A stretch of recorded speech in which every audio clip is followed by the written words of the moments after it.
Hi, my name is Jack Kai. Hi, my name's Kieran Behan. Hi, I'm Kevin Lee from Encoded, and you're listening to the Parity Podcast. Parity Podcast. Parity Podcast. The Parity Podcast.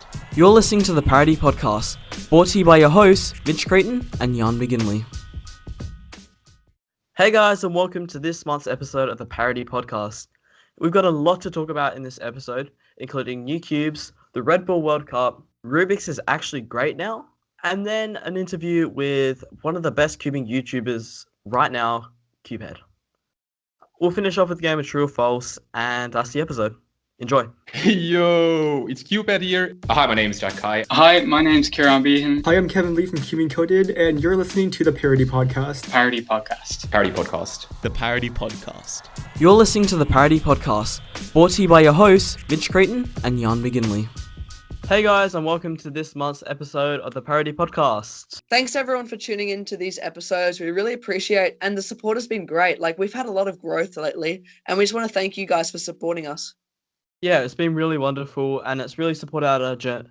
It's really supported our journey to become the number one cubing podcast and ultimately world domination. So we really appreciate that. All right, let's just get into the episode. And as always, we will start off with comp news. No, wait, there still is no comps, and we haven't had that segment yet. So let's just get into new cubes.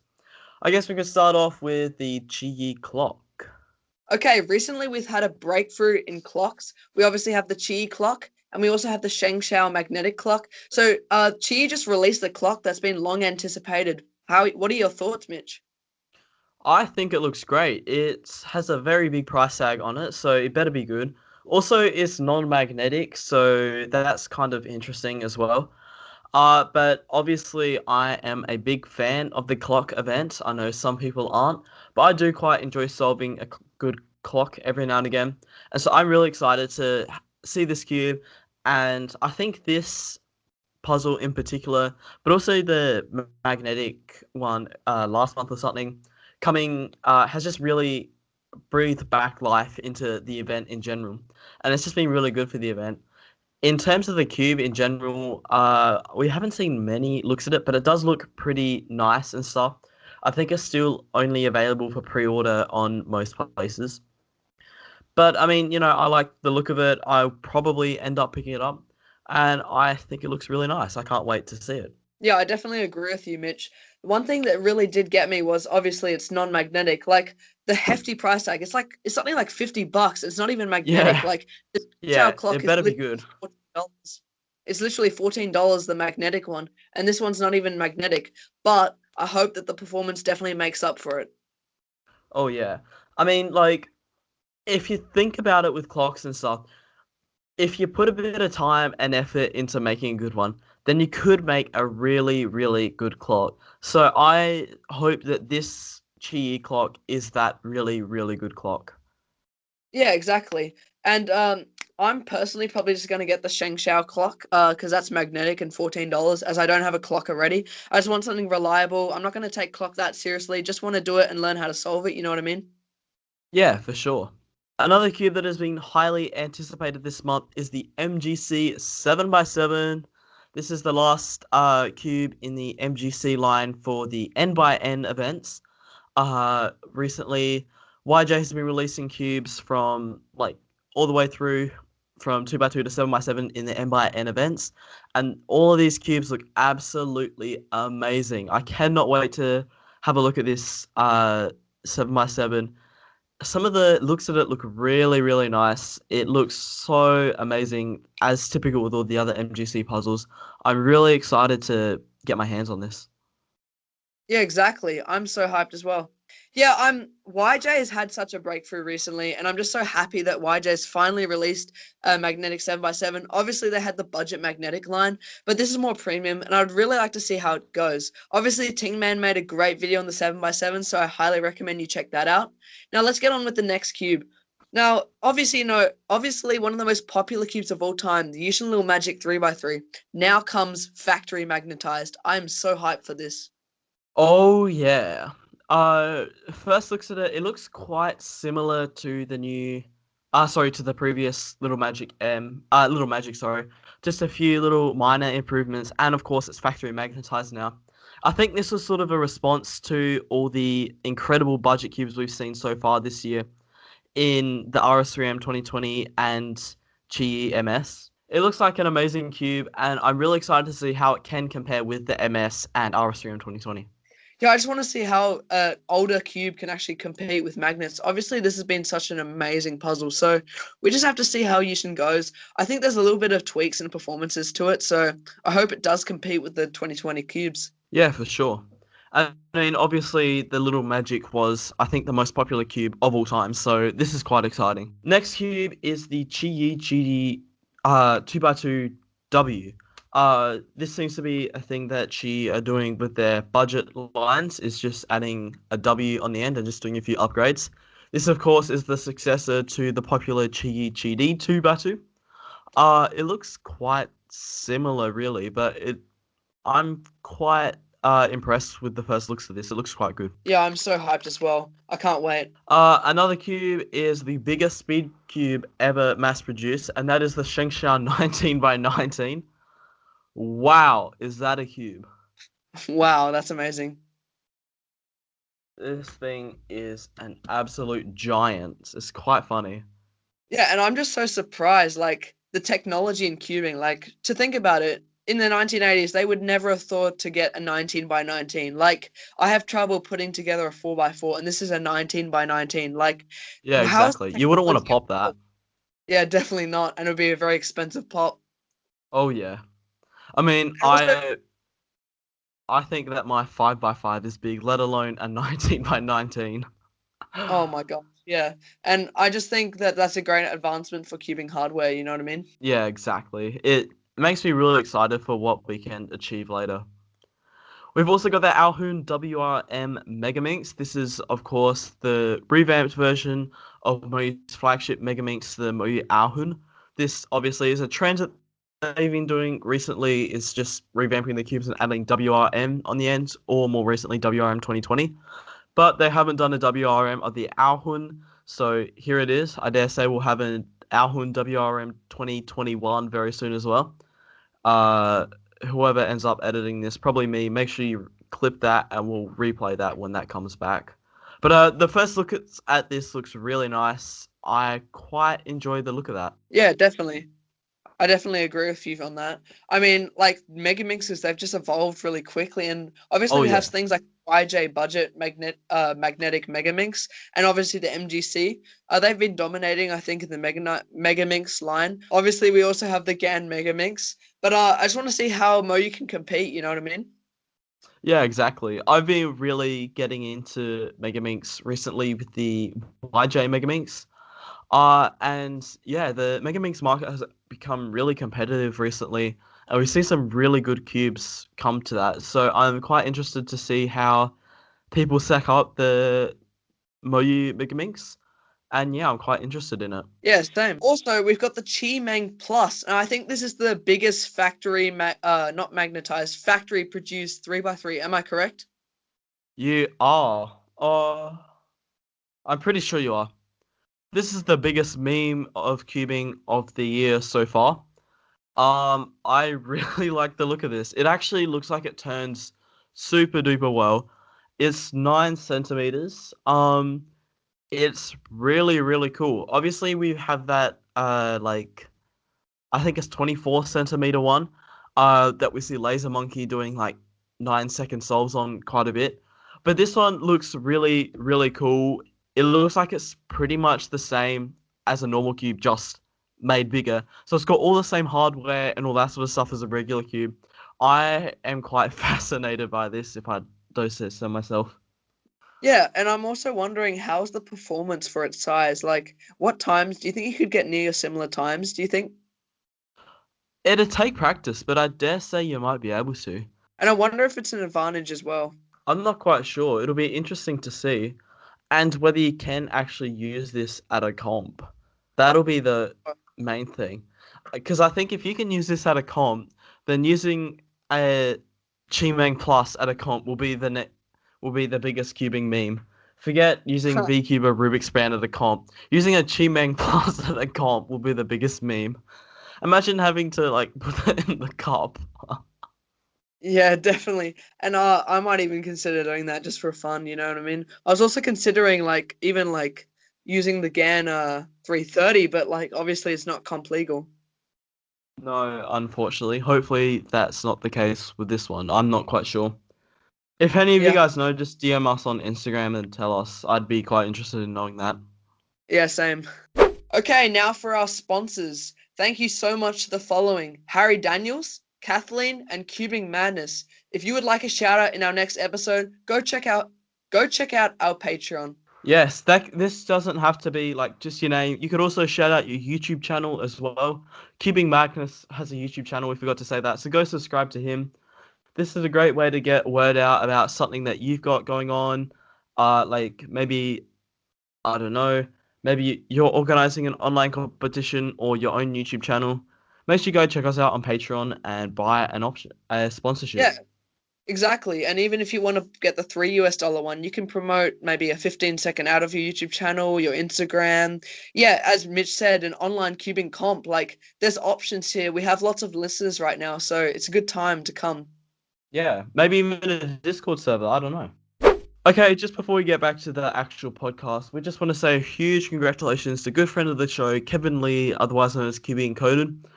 I'm pretty sure all of you guys know now that he recently hit 100,000 subscribers on YouTube, which is such a huge milestone. So, Kevin, if you're listening, huge congratulations. You totally deserve this. Well done.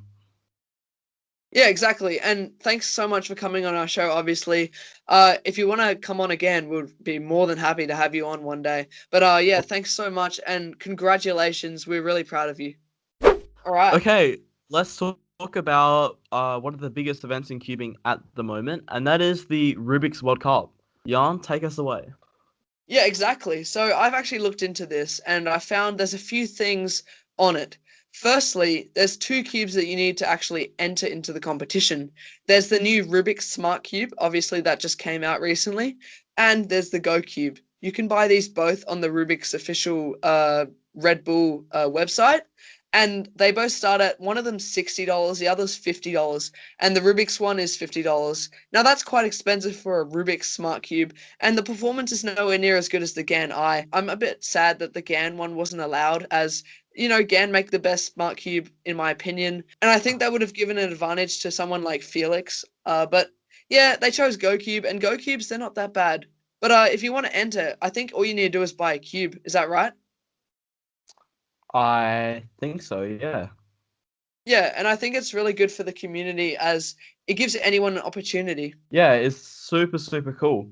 I mean, obviously, in previous years, we've had the Rubik's Red Bull World Cup at a live venue, which you had to go participate. But I believe that this one is an online one now where you just need one of those cubes. And that's super duper cool. Anyone can participate all around the world. Yeah, exactly. I'm really fascinated by this. It gives anyone a chance, really. Yeah, but unfortunately, the cubes are quite expensive. Like, you have to pay like $50 or something plus shipping or whatever. Like, that's quite Yeah, pricey just rip. to.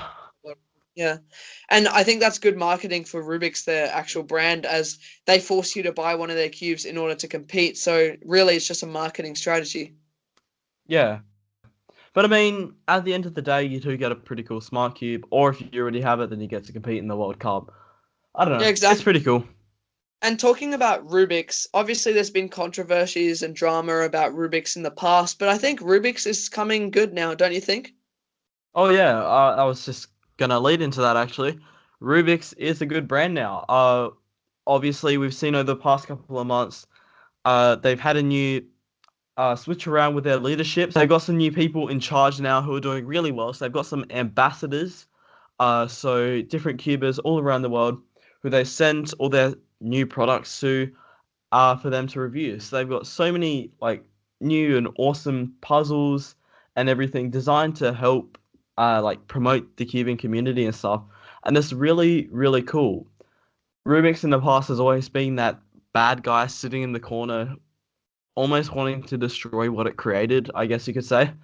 But it's really, really good now, and it's really great to see what Rubik's are doing for the cubing community and helping to grow it to people who don't really know what it's about. Obviously, Rubik's is very well known amongst people, but not many people know about Moyu or GAN or YJ. So this is helping them spread knowledge about the speed cubing community and help them get interested into what's going on, so they can know about GAN, Moyu, YJ, and then buy their cubes and be part of the speed cubing community. It's really cool. Yeah, I definitely agree. Obviously, there's a few things that I don't agree with Rubik's, like obviously their marketing strategies and how they always want like dominance over the other brands and all the other companies. But Yeah, I that think kind of they are sucks. I think they are making a positive change, and I would like to see more of it to the community because that's what cubing's about. Exactly. We're a friendly bunch in the cubing community, and so I'm really want to see this work and everyone do well. Yeah, definitely. Let's just hope it works out, and hopefully the not the world championships, the World Cup is quite successful. Okay, ladies and gentlemen, we're just going to take a quick break and we'll be back on the other side with an interview with the one and only CubeHead. The following message was brought to you by a major sponsor of the show, Tino Cubing. Tino Cubing is better than TINGMAN. Tino Cubing is better than TINGMAN. Tino Cubing is better than TINGMAN. Tino Cubing is better than TINGMAN. Tino Cubing is better than TINGMAN. That was our $3 custom message. For your own custom message, advertising up to 15 seconds on our show, make sure you purchase our $3 option at Patreon. Okay, and so as we said earlier, here joining us today is a man whose head is not a cube. That's right, we're here with CubeHead. Welcome. Yo guys, how you doing? Not bad, how are you? I'm pretty great actually. It's nice from you guys having me. Thanks for that. No, thank you so much for coming on. We really appreciate it. No, it's really cool. I've actually listened to some of your stuff, and I think you guys are doing a really good job of just this podcast stuff. I mean, you're just so new to it, and I don't know if I start listening to some of the podcasts, I just listen to the whole thing. So I think you guys are pretty talented. So it's pretty cool to join actually. So thanks for that. Wow, thank you so much. Yeah, that's really nice coming from you. Thanks so much. All right, Yeah. so without further ado, let's get into the cubing questions. So firstly, what I'd like to ask you is, how did you actually come up with the name CubeHead? Oh, I don't know if I actually had that question before. Maybe someone asked that before in the Q&A. I don't know, but honestly, I thought of the profile pic, like the cube as a head, before the name. Really? So yeah, so I was actually thinking of it like as a complete thing, you know. I was thinking I want to have a good name, but I also want to make sure that, you know, the pic is something that's relatable to that. Because I don't know, I could just have like a profile pic of myself or something like that. I think, are there people that do that? I think Encoded does that. TINGMAN right now does it as well, just show their faces. Yeah, they do. Yeah. I don't know. I kind of wanted to have it to be clear that it was about cubing. Yeah. So I thought the cube as a head. I don't think actually TNL cubing kind of does that, but it's like less obvious that. Yeah, it's a bit more subtle kind of thing. Yeah, but anyways, I didn't even know him back then. Like I Really? wasn't that much into like following all the cubing YouTubers and stuff like that. But you know, I just thought of the logo and I was like finding some names that match that profile pic, you know? And I thought about a lot of stuff. I don't know, like CubeHead and all that sort of things, but I think CubeHead sounded good, so I just went with that, knowing that I could always change it later on. But I think it's a pretty good name. I don't know what you guys think of it. It's a great name. Okay, Yeah, it's cool. really good. It's really clean. Yeah, it's quite unique as well. That's when I made my channel. That's what I wanted, was something that was unique and that would stand out. And CubeHead is a really good name. When someone says CubeHead, there's no confusion there. Yeah, it's like a lot of people have like cubing in their name. I don't know if there's a lot with just cube. I haven't really thought about that. Just something with No, cube. me A neither. lot of people just use like their initials, right? And then Yeah. have, like, Cuber. You can literally But- just type up any two letters and then Cuba or whatever, and you'll find like 12 different Yeah, channels or yeah. something. Yeah. Well, I don't know. I think it works pretty well, the name. So It's a really good name. thanks. So how and why did you start YouTube? What inspired you to start YouTube, and particularly cubing on YouTube? So I've been cubing for like I think since I was 17, so I was pretty old. And about that time, I had to think about what I was going to study. Obviously, I think everyone needs to do that at that age, right? Yeah. Yeah. And I've actually done. I think I never said that before, but I actually started doing. I don't know how the school system is in. You guys are from Australia, right? Yeah. So I don't know how it is like there, but we just choose uh, the profession we actually want to do and then just study that. I know Yeah. in America you have like the majors and minors and stuff like. I don't know Yeah. how it works Yeah. there, but It works pretty similar here, like with Europe and stuff. yeah. Okay, so I started doing medicine, so to become a doctor basically, Wow. and yeah, and after I think like half a year, I realized that that's not what I wanted to do, and then I switched to civil engineering. Yeah. And I did not really connect with that either. So basically, what I did was I applied for a scholarship from Apple, and I got that. So I went to Italy and studied there for a year. Oh, nice. And so I basically learned how to develop apps. You know, it's Yeah, kind of a right. long story, but we'll get to the Yeah. point. We'll get to the point. Yeah. So Yeah. Wow, amazing.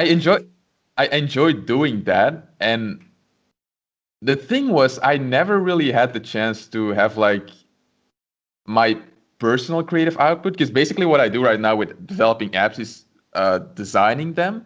So Yeah. there's like some creative output, you know, like I have my own like if I had a design in my mind and I basically mold it on the screen, you know, until it becomes an app. Basically Yeah. that's like the simplified way of doing that. But I never had like a personal creative outlet, let's say.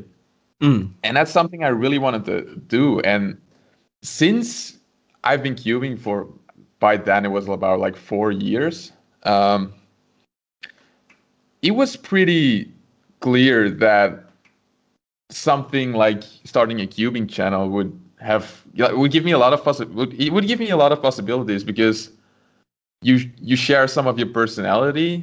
I would also have to learn a lot of stuff, because I was completely new to filming stuff, like editing videos. I've never done it before, so I thought it would partially be a great challenge, but also have like a way for me to not focus on studying, but actually just creating something with not Definitely. knowing what will happen, if that makes sense.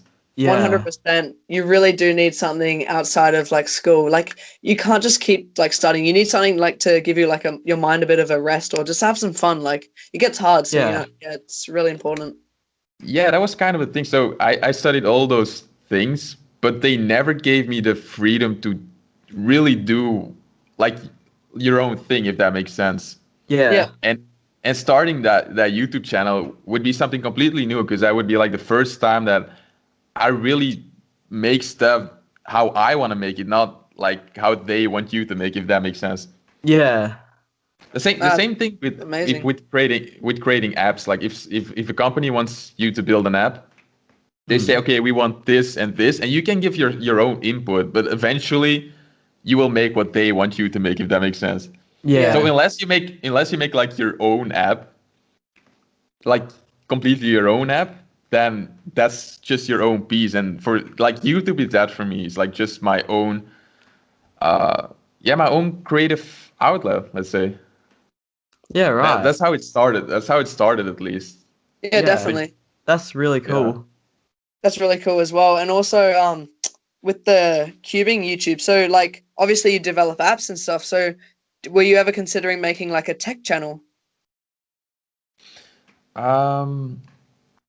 Not really, actually. The thing with tech channels is that there's just already like there's so many already, and I think it will be really difficult to stand out in creative fields like that, because you have like you have such a big variety of like tech channels already. And I think also knowing that if you want to stand out on a tech channel, you'll need to have like some of the newest tech, and it costs a lot of money. So I think it would be really, really difficult, like without money, definitely. to actually grow a tech channel. I think that would be extremely difficult. The nice thing about the cubing, like starting a cubing channel as well, is that you have this very close community, And I don't think we actually yeah. know yet. I don't think we actually know yet how big it is.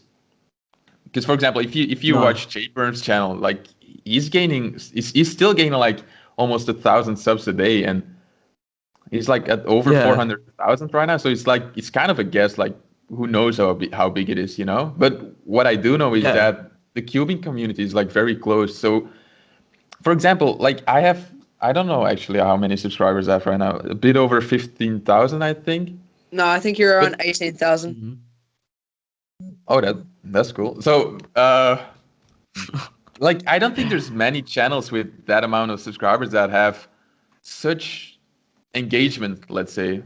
Oh, yes, definitely not. Yeah. Definitely There's like not. so many people commenting and so many people actually messaging me on Instagram and stuff like that. And I think that's like really beautiful because like when you browse through YouTube and you see like some videos and you think like, oh, that guy must have like a lot of subscribers, and he actually has like, let's say, my amount of subscribers. Usually you don't see that many comments and stuff like that. So I think that's the beautiful thing about the cubing community. Yeah, no. That although we're not huge, there's a lot of engagement and a lot of. Yeah. I kind of feel like we're all friends, if that makes sense. I definitely agree. Yeah. Some things I have to say about that is definitely I'm so shocked about how engaged the community is. Like some people, they get about 1,000 views, but some of them get like 400 comments. These are cubers. They get like 400 comments per video. It's ridiculous.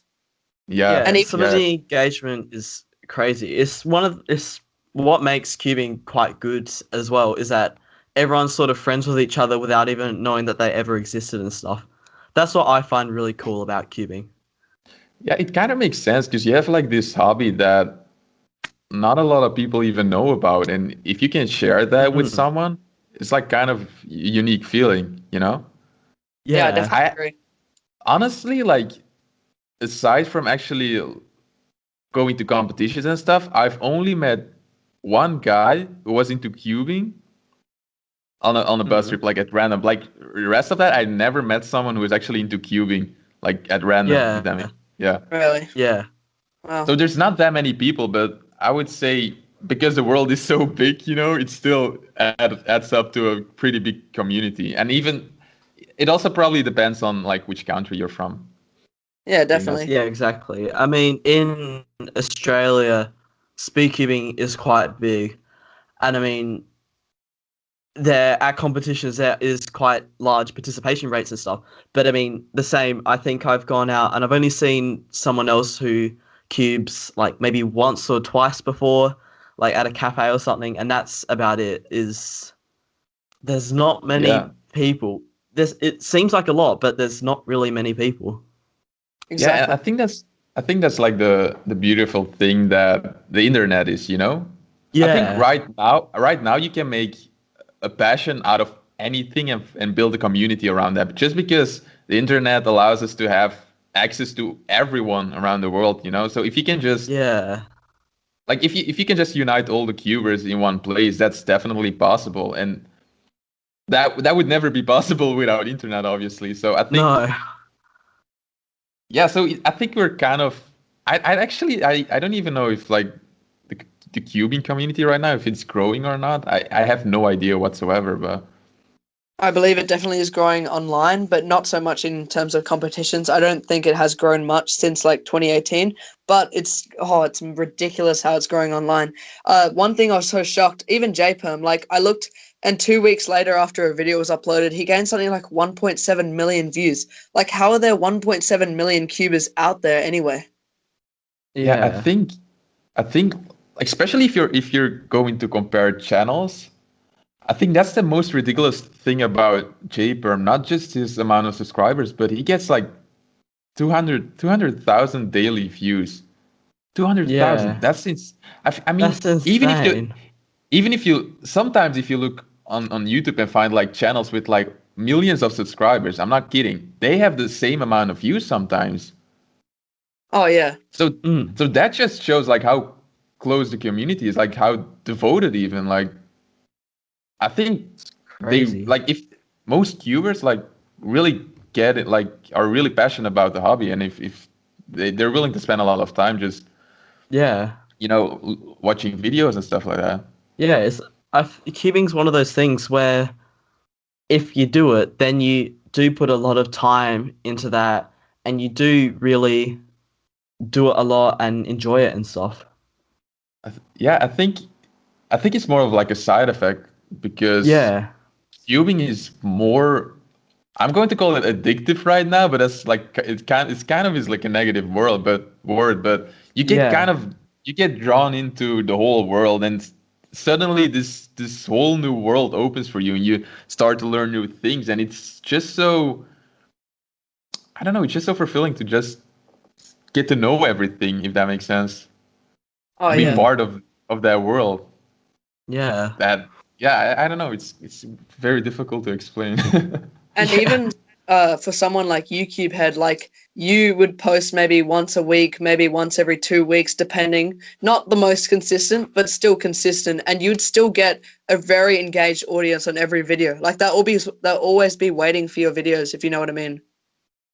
Yeah, like yeah, talking about consistency, like I haven't uploaded right now in like 3 weeks, but so I would say like I'm not very consistent, but I definitely am planning to like work on that. Because as I said before, like the channel started as a creative outlet, but right now I feel like I really want to, I kind of want to take it to the next level, and I'm kind of thinking about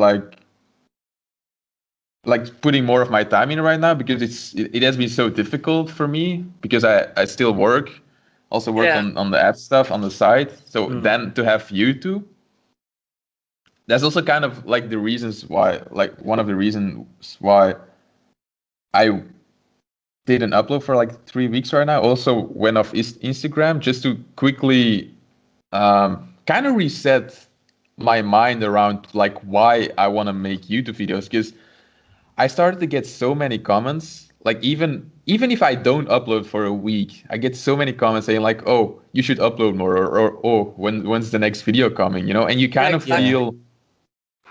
feel that obligation towards them to yeah, make videos.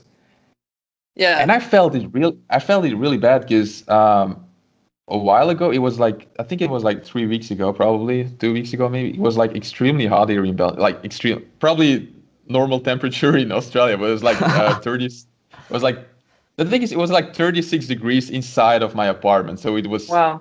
Yeah. I was basically dying because I didn't have like any air conditioning, and my laptop couldn't handle it as well. So I don't know if you guys remember it. I was planning to do a live stream, Yeah. Yep. but my computer wouldn't allow it, and then I started to make a video. My computer completely crashed. So Wow. and the thing is, I felt bad about that, not because I couldn't finish the video, but because I had to let some people down, and Yeah. probably the most people wouldn't even care about not care about that much. But since it's starting to grow till like to a considerate amount, like let's say like if a few thousand people feel like, oh, too bad CubeHead didn't upload, it feels really bad for me. And so I kind of had to, yeah. And then after that, like a week after that, I accidentally even deleted the video. Like it was Yeah. super stupid. Yeah. It was the stupidest thing But yeah, that happened. And then I was like, okay, you know what? I kind of want to reset my motivations here, like why I'm doing this, because I don't actually owe anyone a video. I kind of really want to enjoy doing it, because if I had to force make another video, I would not enjoy it. So that's basically like this short break where I'm like, let's Yeah. not do it to just satisfy them, but to enjoy it yourself, if that makes sense. Yeah. 100%. If you mind, may I just say something about that? Even like cubing Encoded, he's been posting daily maybe for like 4 months, and I could definitely tell that he was sort of like experiencing some sort of burnout. Like this man's up at like 4 a.m. in the morning editing his videos. Like, it's insane. I don't understand how someone could do that. It's insane. I really respect his like work ethic, but like I think he definitely burnt out, and there was a lot of controversies that happened midway through the end of his like reaching 100,000. Like even like some like, did you hear what Stanley Chappell was saying about cubing Encoded and stuff like that? Yeah. I've seen that video. Yeah, Yeah. And I just Stanley. think, Yeah. yeah, I think the burnout, I think there's definitely burnout. And I think you definitely need to like evenly space out your uploads and just like take it easy. Don't like pressure yourself. And I think cubing Encoded, he really worked hard for his 100K. So now he can just have a bit of a break because I think he definitely needs it. Yeah, actually, I actually talked with Cubing Encoded about that. I think he's been doing YouTube for how long right now? Like 5 years. 5 years. And Something like that, yeah. and as you said before, like he worked really hard last few months, and he was looking forward to that 100,000 subscribers so badly. And I think for him right now, it was more about accomplishing that than enjoying it. I think he enjoys the accomplishment more than actually making the videos, which is totally fine. I think like it depends on what you want to do. And he said us as well before, like, okay, I'm looking forward to, reaching that goal and taking a break, which he totally deserves. I mean, he worked his ass off. Oh, yeah. Yeah. And it has paid off. I mean, like his growth has been immense. Oh, yeah. But then again, like I don't know if it's actually worth like torturing yourself like that kind of, because like daily upload seems, especially if you have to edit your own videos and do everything yourself. Yep. Like for me, that would never be possible because obviously Cubing Encoded has like different kind of videos than mine. Yep. I would never ever be able to do daily uploads. Not with the kind of videos I make, at least.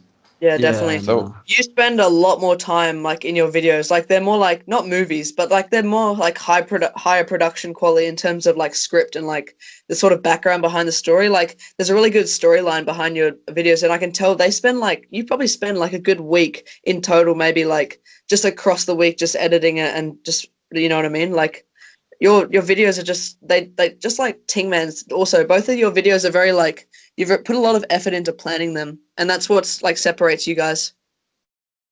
I think it obviously depends. Like sometimes I have those kind of videos where I'm just like, let's say for example, the huge unboxing I did.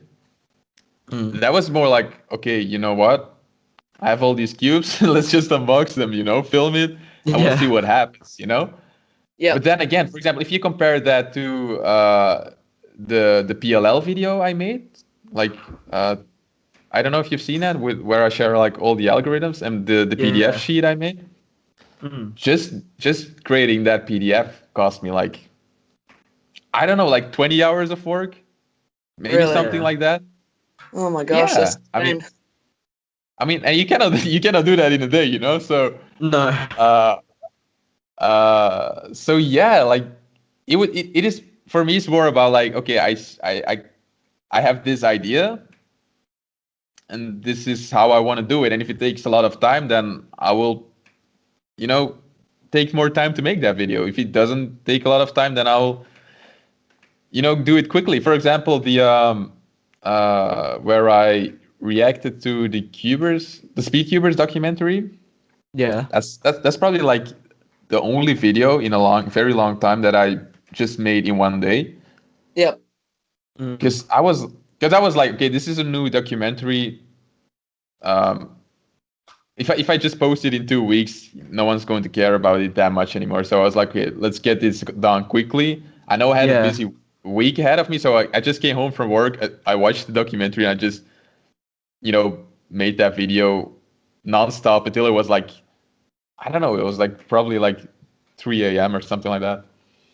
Yeah. But I kind of enjoyed that. Like if you do that once in a while, I think it's pretty enjoyable to just be done with it and be like, damn, yeah, I really worked hard, and I think it paid off. It's just when you have to do that a lot of time that it gets really tiresome. Yeah, I 100% agree. And even like the CubeHead versus Cubing Encoded, that match, how long did that video take to make? Because that was quite an entertaining video. Yeah. The thing was that video was actually quite easy to make. Yeah. Usually, that's like kind of how I do stuff. Usually, I very rarely script my videos or anything like that.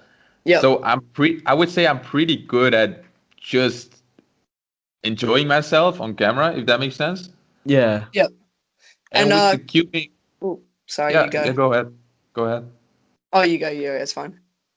So with the cubing encoded video, it was basically like, okay, so we're going to do this. Alright, okay, let's call Dan and then we'll do it. And I was like, okay, fine. So basically, we did not prepare anything for that. It was like it was kind of funny. Like even half an hour before the race, we were like, okay, wait, oh, we're actually going to do this. Like I don't know, we're just both open CS timer, I guess, screen record. I was like, okay, yeah, but how are we going to do the mic? So basically, we're just planning out the whole thing on the go, you know?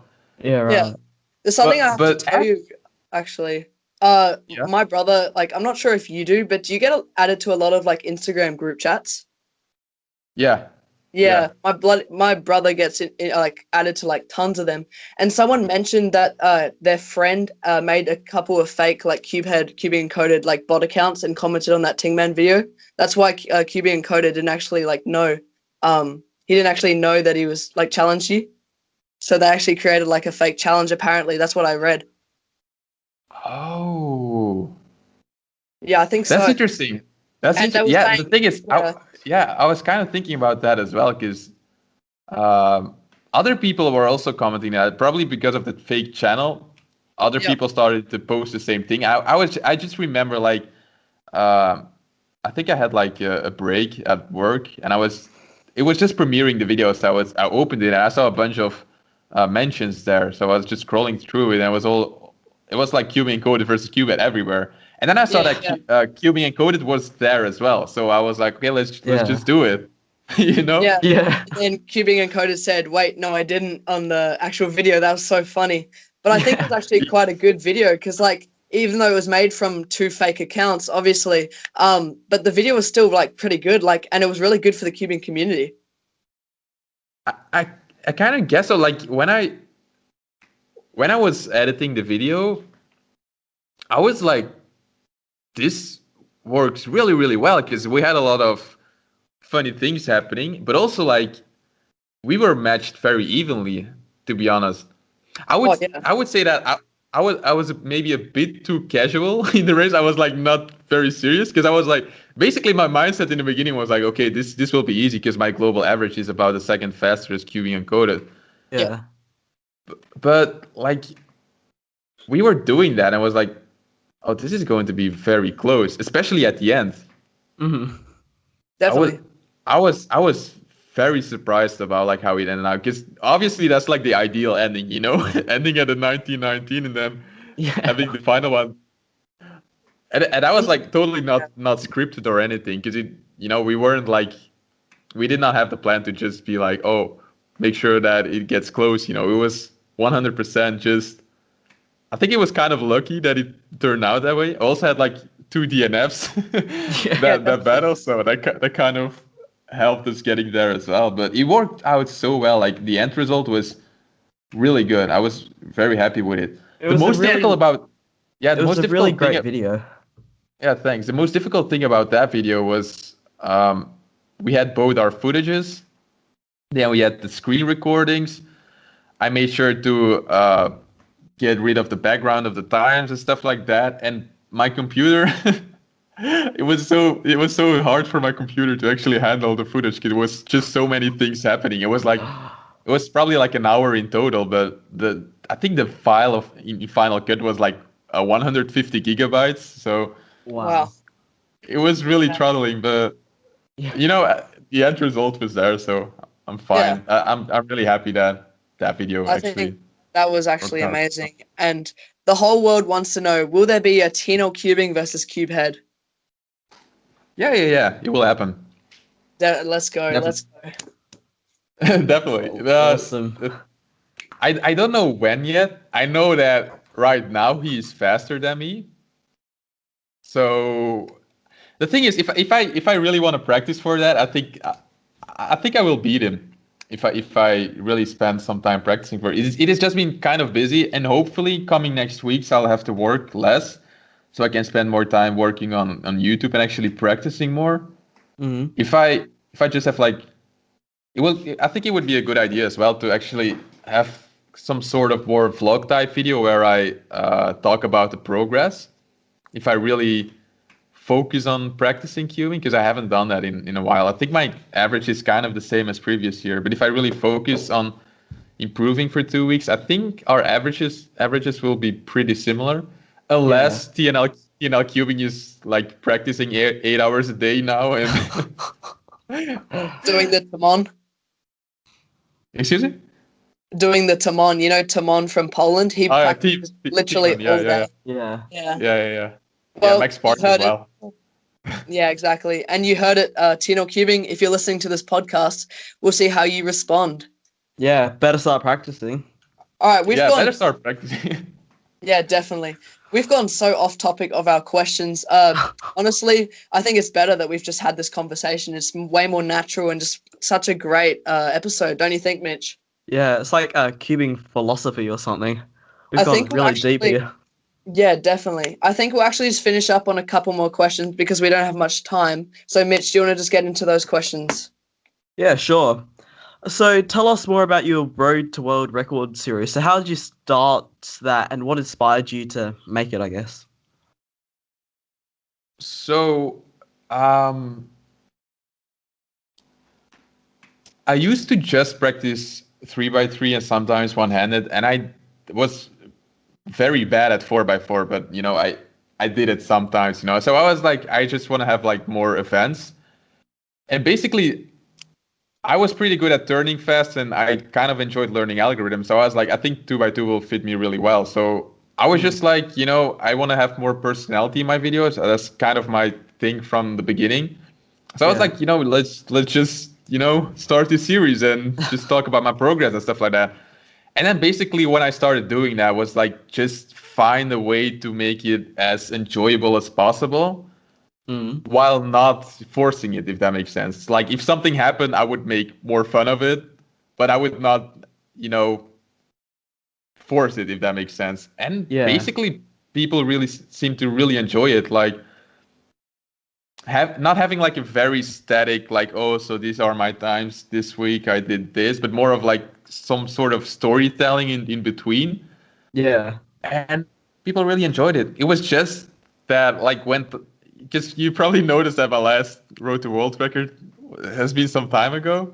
Yeah. It was just like when it was starting to get like really chaotic, my time schedule and just work and stuff like that, that I kind of had to force again to actually find some time to practice 2x2, and I wasn't really enjoying it as well. So I was like, let's just stop for now before I actually ruin the series. So I might actually start doing it again soon when I have more time. But as I said before, the most important thing for myself, at least that's not like a challenge, it's more like a personal thing, is that I want to enjoy making these videos. Like I never want to make a video that I have to force. And back then when so many people were asking like, oh, bring Road to World Records back, and I was just like, I can't do that, but I wouldn't enjoy it. So it's better to just wait and see what happens, and actually spend my time on making other videos, if that makes sense. Yeah. Yeah, that's so interesting. They're quite fun videos to watch, and they're quite interesting and stuff. I definitely prefer watching like that rather than somebody's, as you said, where they said, oh, this week I did this and this is the times I got, and It's actually really enjoyable for me right now to rewatch them, because I don't know, it's like, I don't know what the first Road to World Record was, probably around my 5th video or something like that. It's like really enjoyable to see how I was using my phone back then, and how I actually I think like even though the channel is just a year old, I think so much has changed. It's kind of fun to just rewatch some of them. Yeah. Yeah, and probably the best videos on phone I've ever seen, to be honest. Your lighting must have been pretty good. Um, the I think the most important thing about having like filming good quality is just having great lighting. Exactly.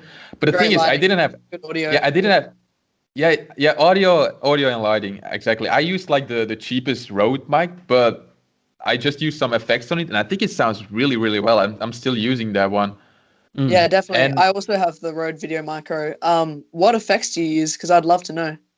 I'll send you. I watched the video like way before. It was just this random dude, but he explained it so well, and I just basically copied what he did, and the results were amazing. But I can send it to you if you want to. Thanks so much. So basically, the lighting was so good because I was facing a window, because I didn't have any lights back then. Yeah, right. And actually, that's the best light you can get, just like natural lights from a Yeah, big natural window. lighting. Yeah. For example, I right now with my setup, I don't have a window in front of me, so I actually invested in a good light, and I think that really pays off because I had these cheap Yeah. lights, and then I switched to a new light, and I think the quality has gone up so much just because of the light. So Oh yeah, the lighting. I'm really Yeah, I'm really you glad can- that I bought that. You can sort of tell if you look back at your videos a couple of months ago and then your videos now. You can definitely tell the difference in the lighting, and it plays a huge part and makes a massive difference in the Huge. entire video production and quality. I just Exactly like you say. Like if you want to start a YouTube channel and you obviously want to have decent quality, I think it's really difficult to nail the overall quality because you will have to spend a lot of focus on everything. But I would say the basics are, as you said, good audio, good lighting, and the rest of it is just good storytelling and making sure that your videos are not too long, because that's something I kind of have to deal with as well, because I'm not that good at keeping my videos concise. But like if you can nail those four things, basically that's like, I think that's like the fundamentals of striving on YouTube, or at least beginning on YouTube. And Yeah. yeah, definitely. And I think with your equipment, I think you use like a wide angle lens. Am I correct? Like a wider. I still use like the stock lens. I kind of want to Oh. invest into a new lens, but oh man, everything is so expensive, you know? Yeah, exactly. And So especially the Sony. yeah. The Sony, yeah. I basically I spent like all my. I was like, okay, I just want to have a new camera. Let's just spend all my money on a camera. But actually, the stock lens is really good because it goes from 15 till I never use like the higher the higher millimeter. So I think I shoot at like 15 mil. I think, but it's like a cropped lens. It's like a cropped Yep. sensor. So it's like 1.6. So that equates like About 20 mil. yeah, about something like that. So Yeah. 24-ish. Something Yeah. like that, yeah. And I think Yeah, I can't. Yeah, oh, sorry, you Yeah. go. I kind of want to have like more of that blurred background effect soon, because I think that looks pretty cool. But then again, you have to spend a lot of money on a good lens, and I'll just wait a bit with that. But eventually you will see me with a new lens, probably somewhere around coming months or something like that. I don't know yet.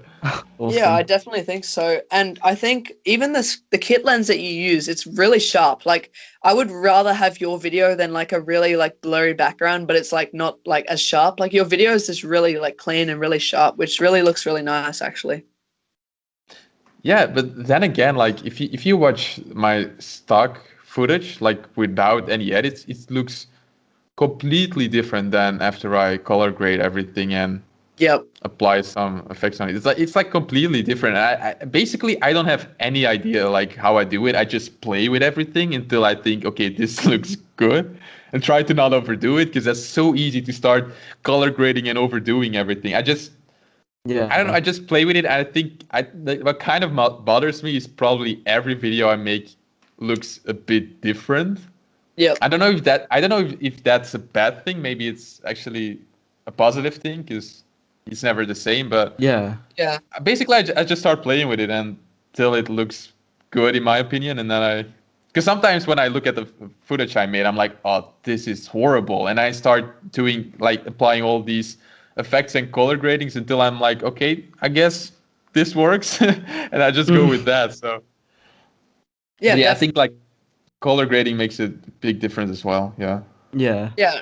Even if I'm shooting like a flat profile or like even like you'd probably use log footage to edit, just like color grading, it makes a massive difference. Like you just really see the results. Yeah. By the way, I don't use log. I know Really? my camera supports like S-Log 2 and S-Log 3, but Mm. I think it's too difficult for me. At least like having like the stock S-Log, because you can change those things. I think use something like Cine 2 stuff. Oh I yeah. don't know. I actually I don't know that much of it. I was just Have I'm you just kind of playing with everything, you know? Yeah, have you tried using like the Sony HLG, which is like it's pretty much high dynamic range. You don't need to do much tweaking in post. No, I haven't. I might actually experiment with that. To be honest, I don't know. I don't know that much of all the camera stuff, but Yeah, yeah. that's I think that's something that's something I actually want to do the coming months is when I have more time and have to like need to work less is actually really uh go deep into like the videography world and actually knowing more about that because usually my end results are pretty decent, but I feel like I still have to learn so much. And actually, I think that's a positive thing, knowing that I could still improve more, if that makes sense. yeah. So I think what HLG does is I think it's log footage, but then it's like sort of color graded in the actual like Sony camera, and it's quite effective. So definitely have a look.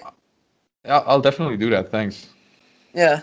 But yeah, maybe if you try like creating like a preset for like your color grading, but obviously your color grading, it looks really good. Like your videos, I can't fool them. Like they're very good. Yeah, the thing with like creating a preset or like a LUT, my lighting is always going to be different, so the same LUT will not always work on different footage, if that makes sense. Yeah, definitely. Mm. So that's why I don't have like presets. Maybe I use like kind of the same LUT, but like with different intensity, and then start from there, you know. Yeah. Yeah, definitely. And like maybe because obviously now I think you've accumulated over like 1 million views on your YouTube channel. You definitely would be getting a little bit of AdSense money. Have you been putting some of that in back into like the channel and stuff? Honestly, right now, I haven't made a single dollar from doing YouTube. And the reason for that is because, you know, the Belgian stuff is kind of ridiculous. You have to start a business in order to create, like, earning money. And Really. it's a lot of work. Basically, it's still saving up. So I have not spent a single amount of that. But I don't think I will spend that directly into investing in more stuff. I think right now at least I'm kind of satisfied with what I have, and Yeah, I really want to just focus on using what I have right now yep, and seeing what's actually possible for like money wise, like maybe someday to actually you know maybe even earn a living from that or anything like yeah, that. It's not even close to that, but just kind of at least I know it would be possible. And I Yeah. think yeah, I think just knowing that gives a lot of motivation to actually see where the limit is. Mm. yeah. And And I haven't really done that. Like I've never focused on growth that much. Like you probably noticed that in my uh, absence of consistency in uploading, but I think if I start really focusing more on having a broader audience and creating a bigger channel, that who knows what will happen, you know? Who knows? I think Mm. that's kind yeah, of exciting.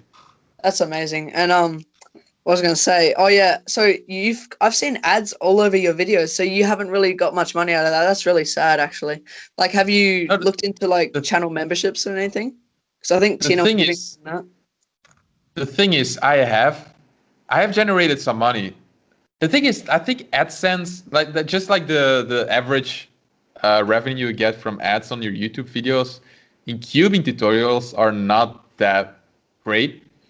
I Really? would say, yeah, it's not that great. I would say you keep like $1 a thousand views.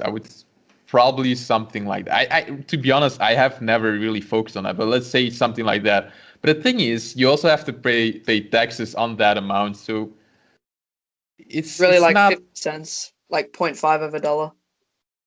it's crazy in Belgium. I don't even want to think about it. Yeah.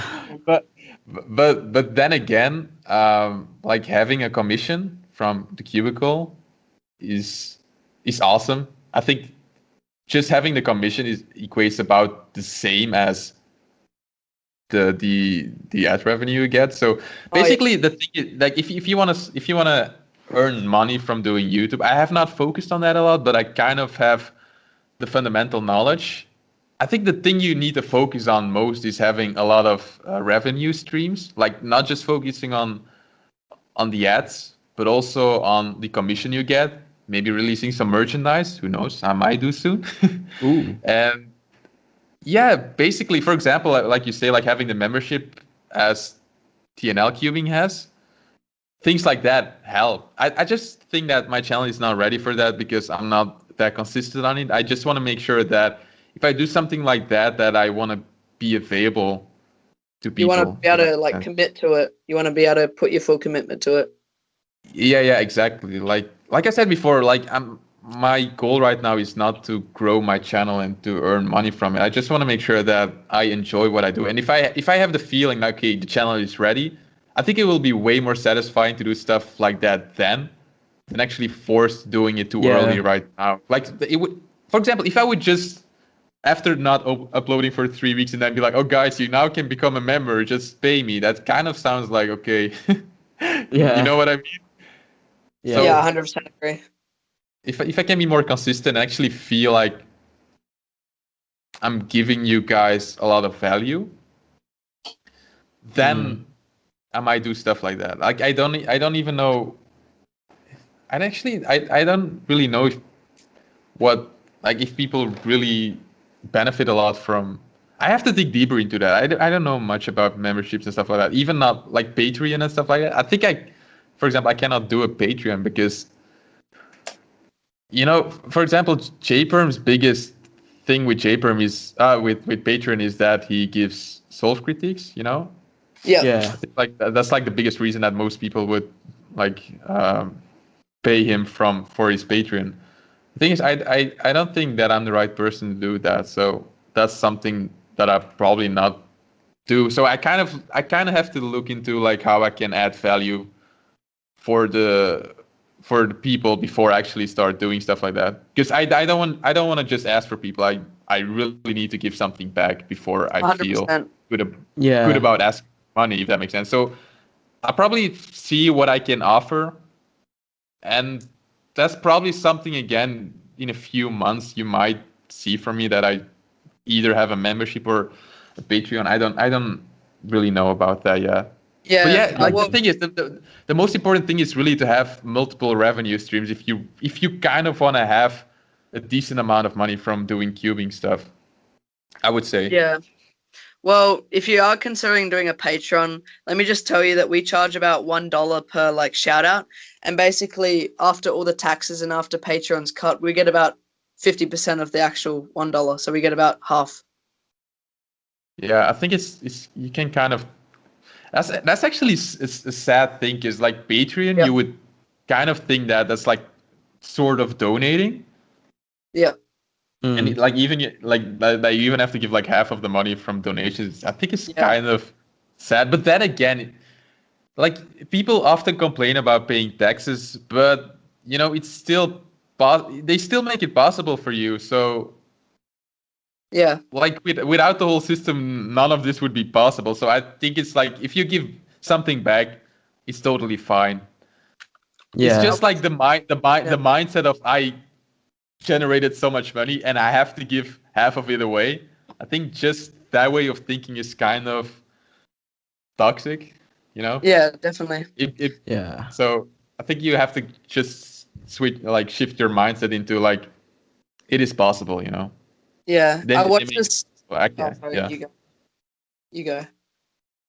I was just like it is possible to earn money from doing something like creating videos on YouTube, which is just a insane thing on its own. Like 10 years ago, that would not be possible, you know?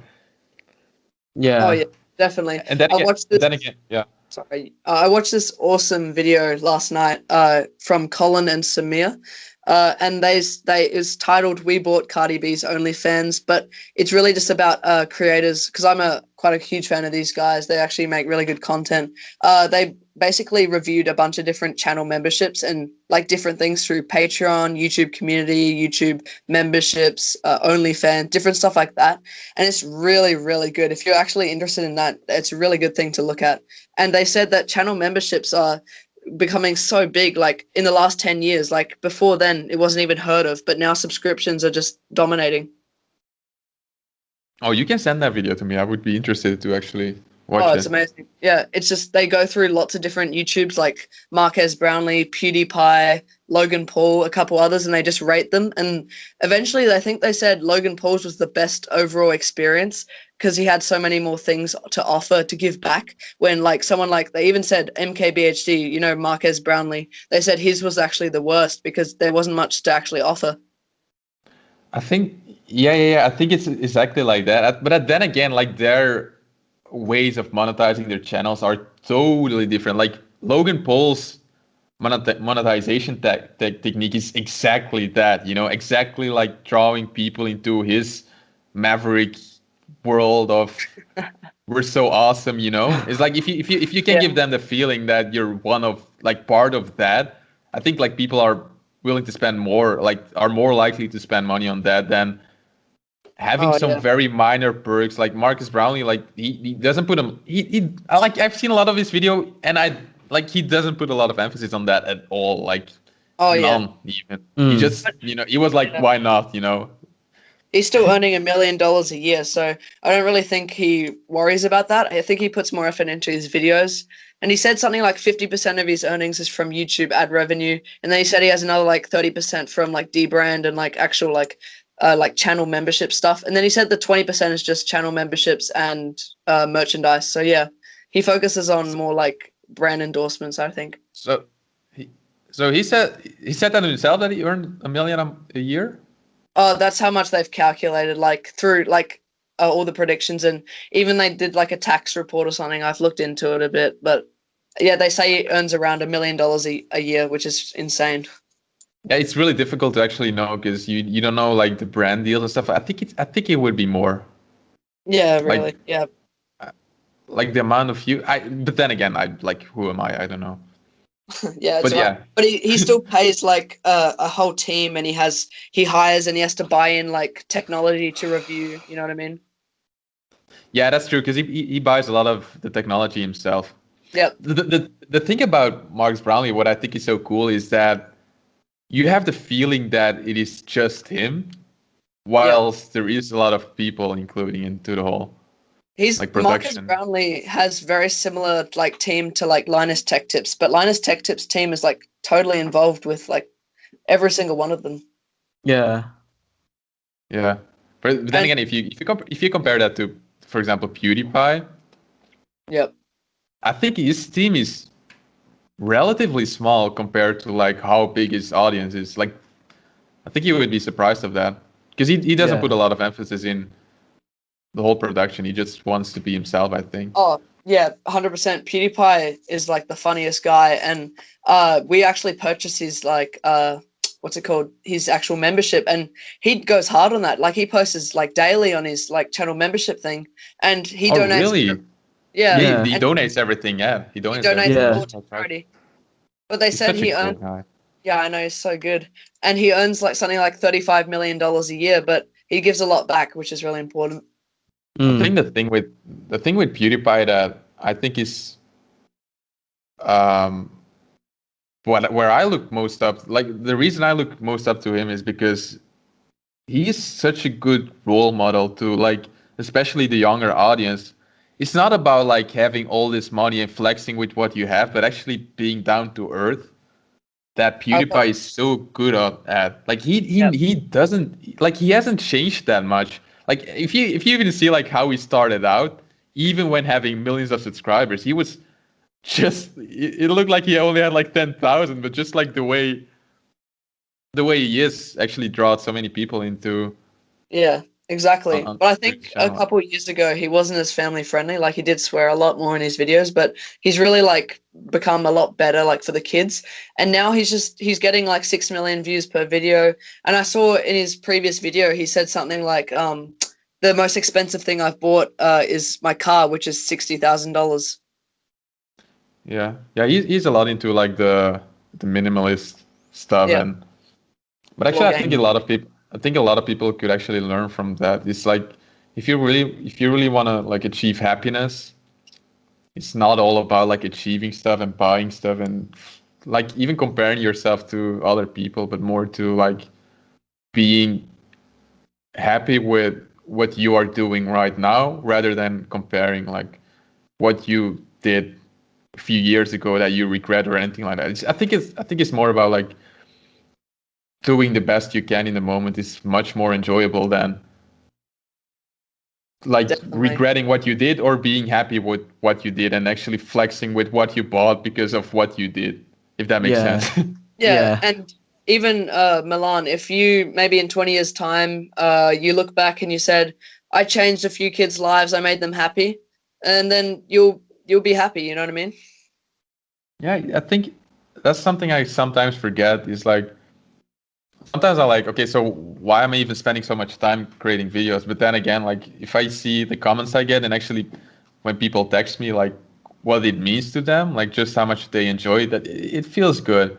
Just knowing that I have not, I maybe I'm not doing anything too significant, but making people happy, like making kids happy or making anyone happy, that's really enjoyable, I actually. mean, even if you have like 100 people hate on you, but if you have one person that you've changed their life or you made their day, then it's all worth it. Oh Yeah. yeah. Oh, I would love to talk about hate, but I think we're kind of running out of time. So Yeah, definitely. Yeah. I think it's really good to finish on this note. I think we've had a really good interview, and I think you've opened up really nicely. I think it's good to Yeah. stop on this. What do you think? Yeah, sounds yeah, good. I'm totally fine with whatever you guys want to do. So Definitely, this is going to be a really important episode for people. So, I just want to say, on behalf of Parity Podcast, thank you so much, CubeHead, for coming on. We really appreciate it. Yeah, we've it was really enjoyed this interview. It's been so much fun. Thank you so much. it was very enjoyable. Like I don't know, it kind of felt like I was just talking to friends. So I hope people will feel that way as well. It was super casual and I enjoyed it a lot. So thanks for that as Definitely. well. Thanks Yeah. so Thank you much so again. much. All right, All right. ciao guys. See ya. See ya. Okay, thanks so much for coming on, CubeHead. That was so much fun. We genuinely really appreciate that. Yeah, thanks. You're such a cool guy. That was such a fun interview. Yeah, so much fun. Thanks so much for coming on. We really appreciate the time you took out of your day. Yeah.